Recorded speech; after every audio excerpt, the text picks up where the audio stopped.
All right, folks, I'm Logan Alec. I'm a CPA. Today, I'm talking about the IRS Notice CP71A. Now, I talked about this notice's sister notice, the CP71C, last week. I usually wouldn't do two videos about such similar notices so close to each other, but because this video is scheduled to publish on Christmas Day, when I figured not a lot of you will be watching, I decided to sneak it in. Forgive me, okay? But today we're talking about the CP71A. I have an example right here of a CP71A that the IRS sent one of our clients at Choice Tax Relief. So I'm just going to go through it. So the CP71A, you know it's a CP71A because it says it right there in the top right-hand corner of the screen. It is an annual reminder notice, an annual reminder of balance due. Okay, why does the IRS send this notice? The IRS sends this notice because it has to. In Section 7524 of the tax code says not less often than annually, so at least annually, at least once a year, the secretary, when it says secretary, it means the secretary of the Treasury and by extension the IRS, shall send a written notice to each taxpayer who has a delinquent tax account. That means to each taxpayer who owes back taxes to the IRS, of the amount of the tax delinquency, of the amount they owe as of the day of the notice, right? So in this case, as of November 20th, 2023, our client, whose name was redacted here for privacy purposes, obviously owed the IRS $15,369.11 for tax year 2017. Okay, so that's all this notice is doing.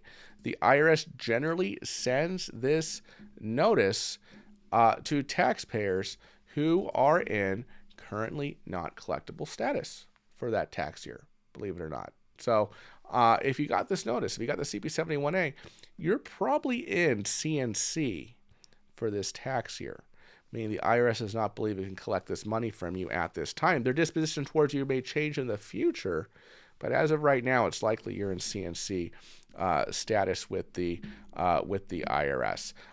Since the CP71A is tax year specific, for example, this one is for tax year 2017, you may receive multiple CP71A notices if you owe the IRS for multiple tax years. And if you are not in CNC for some tax years, you might get the CP71C. That's the notice I made, or that's the notice I made a video about last week. So let's get back to the notice here, talk about what's going on. First part, pretty straightforward. This is what you owe us for this tax year. Okay, that's what it's saying. They tell you here we're required to send you this notice, as I discussed previously. If you're already working with us to address the amount you owe, or you have an installment agreement, or we notified you that we suspended enforced collection in your account, you don't need to do anything. But to prevent interest and applicable penalties from continuing to increase, pay the amount due by December 11, 2023, and they gave you a handy little payment coupon here at the bottom of the first page that you can send in with your check to the United States Treasury if you intend to pay this amount in full. If you're in CNC status, you're probably not doing that, right? Now, the IRS is correct here. Penalties and interest, as they say up here, do continue to accrue even if you are in CNC status. Okay, now, we'll talk a little bit more at the end of this video about what to do if you receive this notice, how to think through this notice. But I'll tell you what, if you're in CNC and you think you're going to remain in CNC until the IRS's 10-year statute of limitations on collections for this tax year expires, why the heck would you pay them money, right? Just stay in CNC until the tax debt drops off, right? Duh. I'll talk more about that at the end of the video. All right, next section, what the IRS wants you to do immediately. Obviously, yes, the IRS is legally required to send you this notice as an annual notice, but they obviously want you to pay them money, right? Even if you're in CNC, they wouldn't mind you paying the amount due, right? Although they say if you are in CNC, you don't need to do anything, right? But if you pay them the money, they're not going to send it back, okay? And I'm sure some people do because they get scared by this notice. The IRS also gives you a phone number down here to call if you don't agree that you owe this amount, such as if you want to contest the liability. There are other ways to do that as well. Then it talks about the passport denial, or revocation. Basically, if you owe what the IRS considers to be seriously delinquent tax debt, and I'll tell you what that means in a minute, then the IRS could certify your tax debt to the United States Department of State as seriously delinquent, and then the United States Department of State will typically prevent you from getting a new passport or renewing your passport. They could also revoke your existing passport, although they do not do that as frequently as simply blocking the renewal of a passport or the application for a new passport. So what is seriously delinquent tax debt? It tells you in the tax code. Right here we got section 7345, revocation or denial of passport in case of certain tax delinquencies. Here's how seriously delinquent tax debt is defined. The tax must have been assessed. It must be greater than $50,000. This amount, by the way, is adjusted annually for inflation. Right now for 2023, it's $59,000. With respect to which a notice of federal tax lien has been filed and the administrative rights to contest that filing have been exhausted, or the IRS has made a levy for the tax debt. Okay? Lien is when the IRS sends a notice, a written document, to county recorder or state recorder, maybe both, saying John Doe owes us $1 million, right? And we got first dibs on his stuff. All right, that's what that notice is. That's what the notice of federal tax lien is. A levy, on the other hand, the second one here, is when the IRS actually starts taking your stuff. Okay, garnishing wages, levying your bank account, taking money out of your bank account, garnishing your Social Security, things like that. Very, very bad. So basically, if the IRS has not taken one of these two steps yet, either file a notice of federal tax lien and your administrative rights to contest the lien have been exhausted, or it hasn't filed and it hasn't levied you yet, then the tax debt isn't yet considered seriously delinquent. Okay, it has to meet all of these criteria. Okay, and this was an or right here. Obviously, if you're in a resolution with the government on your tax debt, meaning you are in an installment agreement, either a full pay installment agreement or a partial payment installment agreement, or you're in CNC status, or you've settled the debt through an OIC, the tax debt is no longer seriously delinquent, and you can get your passport, and you can, in that case, the IRS will inform the State Department. They will decertify the tax debt with the State Department, meaning the State Department now is clear to renew your passport or approve your application for a new passport. So let's get back to our friend, the notice here. So here's the passport stuff. I just went over that.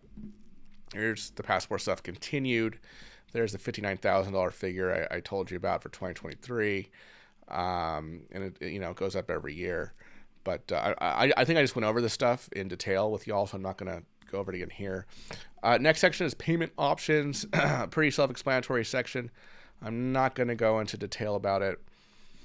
What the IRS says they'll do if they don't hear from you, well, they're going to charge additional penalties and interest. They'll continue to send you annual reminder notices. They can file notice of federal tax lien. We just talked about that. Oh, and they may levy you too. That means start taking your stuff. If they say if you file notice of federal tax lien, it may be difficult to sell or borrow against your property. That is true. Notice of federal tax lien may also appear in your credit report. It actually doesn't anymore.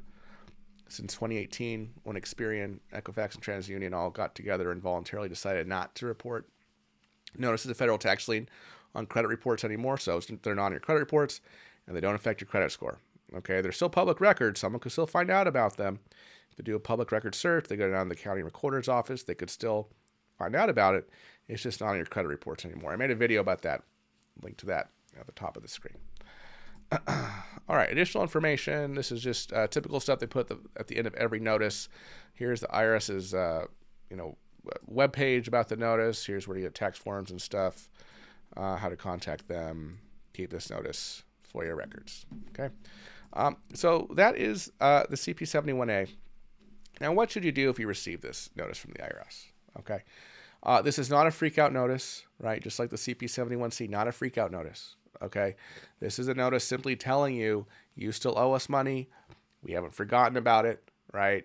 And like I said, if you get a CP71A, you're typically probably in CNC status. Okay, technically, they're supposed to only send the CP71A to folks who are in CNC status for the tax year in question.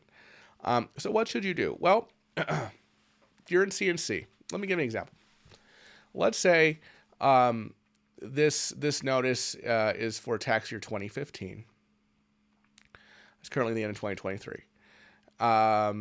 You filed that tax return in 2016, and you know the collection statute expiration date is somewhere thereabouts May of 2016, right? So there's really about 2.5 years left on the statute, and you're not anticipating any increase in income whatsoever, right, over the next 2 or 3 years. I would say ignore this notice, crumple it up, throw it in the trash can. Because in all likelihood, you're going to remain in CNC until the tax debt expires or it drops off because the IRS's collection statute has expired. You don't need to worry about it. Different situation if, let's say, this notice is for tax year 2019. You filed that return, let's say, in October of 2020. Maybe the tax was assessed in November of 2020. So there's another good solid 6.5 years there for the IRS to collect. You're currently in CNC, but you think you might, you don't know, but you think you might start making more money in a few years, right? Or something like this. Or you think, you don't know for sure because they haven't set up their estate plan yet, but you think that, you might be getting some money in a few years. You're going to be, or you might start collecting a pension in a few years. That's going to really increase your income along with Social Security. Okay. In this case, I would seriously consider whether or not you qualify for an offer in compromise.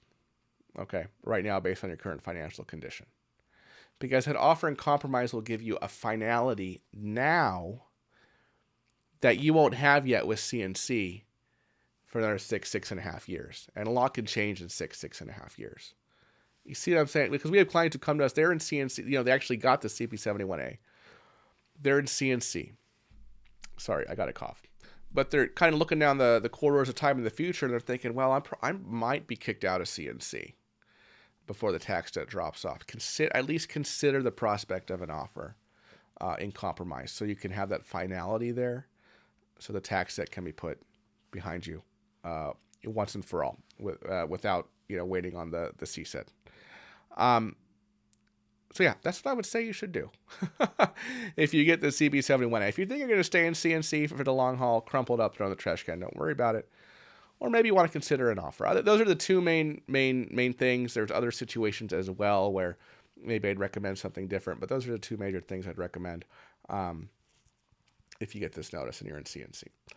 I have my some video about offer and compromise going to pop up right here in the top left of your screen. I also have my whole tax relief playlist down here at the bottom left of your screen.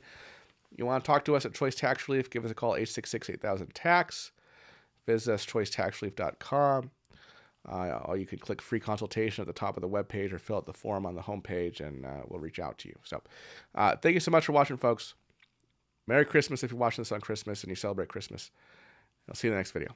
Bye-bye.